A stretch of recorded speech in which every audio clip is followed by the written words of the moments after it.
Let us end the vulnerability assessment section with launching a scan using Nessus. In the last previous two lectures, we saw how to download and configure Nessus, and in the last lecture, we saw how to create a policy. In this lecture, you will see how to create a network scan, and you make sure while scanning the websites, you make sure you turn off the browsing protection if you have any antivirus, because while scanning, Nessus sends packets to the antivirus to the website, and antivirus may block Nessus from visiting the website, and then there is no use. So quickly log in into the Nessus and let us get started with the scan. So as you can see, go to all scans, go to create a new scan, and then you can go to user defined, and then we can find our policy. Let's enter the name of the scan which we are going to do. I will give it a demo scan name, and if you want you can give description, but that's not really required while practicing.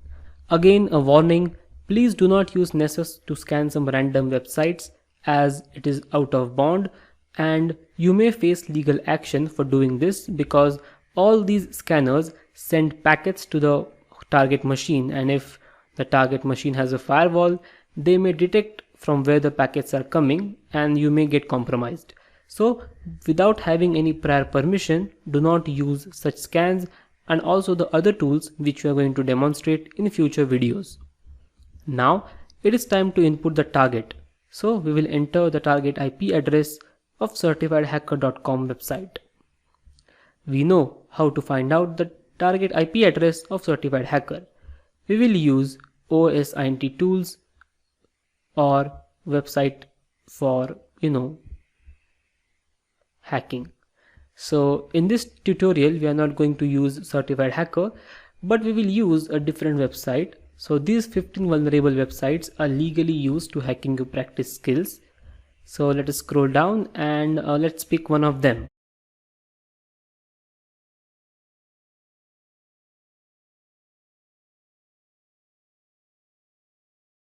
So I will go with let's say Matilda is already installed. You can go through the website, so I will just use a demo.testfire.website.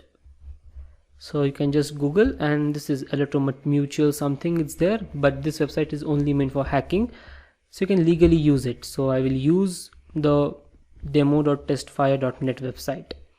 Now I want the IP address of this website. So how will I find out the IP address?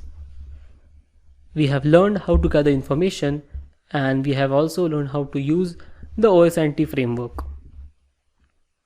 So I will go to OSINT framework and I will just go to IP address section, IPv4, yes, IPv4, and then I will pick one of them. I will go with the first one, AS lookup, and I will just enter the IP address.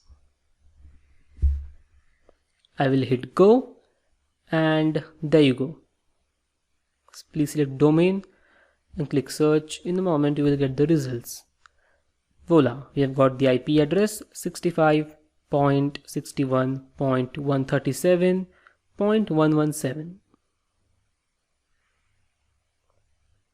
65.61.137.117,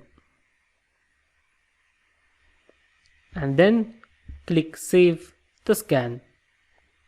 So now you can see our scan has been saved, and we will now launch the scan. So depending upon the target website, how long it is, the scan will take place around 1.5 hours to 1 hour for a complete scan to get completed. But also while scanning we can see the vulnerabilities and the hosts. So let us wait till the scan gets completed.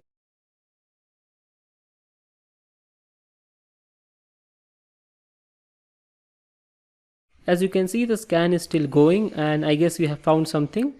We have found, so you can see these are the 5 types of vulnerabilities: critical, high, medium, low, and just information. So you can see the Nessus scanner is using an Nmap half port scanner to scan the target website. Port 443 TCP was found to be open. Port 80 was found to be open. Port 8080, that is HTTP, was also found to be open.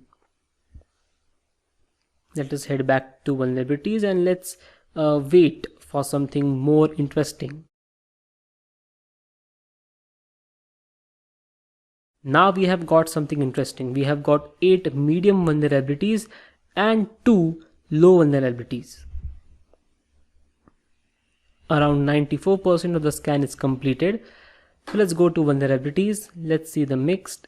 Yes, the first one says SSL cannot be trusted, which is obvious because the site isn't having a secure connection. It is not HTTPS, it's HTTP. So if you can click on so you can see it's not secure, which means it is not using HTTPS, and therefore the SSL certificate is not configured. Now if you click on the vulnerability, you can see the description, you can also see the solution, and you can see what is the vulnerability exactly doing. So it's a great tool, Nessus. It gives references, it gives patching assistance, it also gives the description about vulnerabilities. So this is one of the main advantage of using Nessus. So make sure you read everything before generating reports. As we have discussed, there are 2 types of reports. This type of description is required in the upper management level type of report. Again, as a security expert, you shouldn't fully rely on Nessus or any other scanning tool because they are not 100% accurate. So as you can see on the screen, we have got solution, references, output, ports which were scanned, the CVE information, and if we actually go to that, we can actually see that vulnerability is present in the common vulnerability database. And you can see this is the description of the vulnerability. This is the CVSS version. It's low base score, and these are the links, the resources that you should probably go after.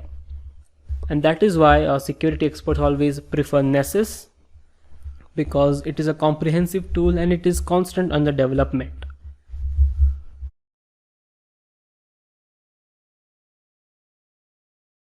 One main thing while scanning is you have to be patient. You won't get results in 2 to 3 minutes. You have to wait until at least for 2 hours to get a complete scanned result. So as you can see, the server is using Apache and it reveals a lot of information. Basically, manual penetration testing is also needed to verify the results, and then only you present the results. So this is how Nessus is used for temporary purposes. I will stop the scan or just let it go, but make sure you wait till the scan is complete.